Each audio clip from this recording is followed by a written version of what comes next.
Mandawi City milapas na silang target nga 7,000 kamataong mabakunahan sa unang adlaw sa vaccination days. Pamilyang magpabakuna gida sigusam. Ang detalye sa report ni Nico Serino.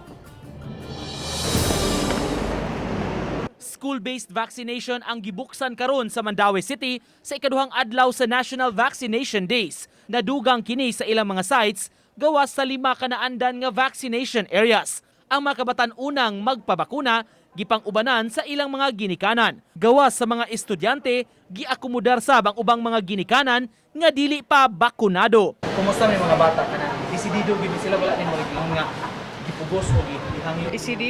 Desidido yun. How about you, ma'am? Ako po'y dili desidido. Kahit naman. Nahinganyo ko sa kamama diri nga. Ko ada lang. Mas daga pa siya sakit na ko. Ganahan nindot. Makasod na og mo. Di ba sakit? Dili man. Kagahapong adlaw 9,046 tanan ang nabakunahan dinhi sa Dakbayan sa Mandawi sa unang adlaw sa bayanihan bakunahan.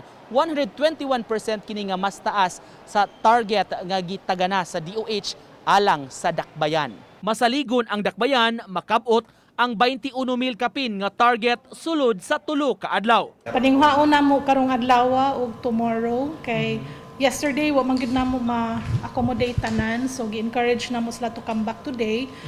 So gi-expect me nga mas daghan siguro karon kay holiday man karon, so daghan ang bakante nga makaanhi sa post. Samtang sa lungsod sa Konsolasyon, pabilin nga gidagsa ang ilang vaccination sites. 6,180 ang nabakunahan kagahapon o 104% nga labaw sa ilang daily target. Sa gawas sa municipal gym, taas kaayo ang linya bisan sa kainit sa panahon. Sulod sa gym, gipahimutang una sa bleachers ang mga nagpaabot sa ilang turno.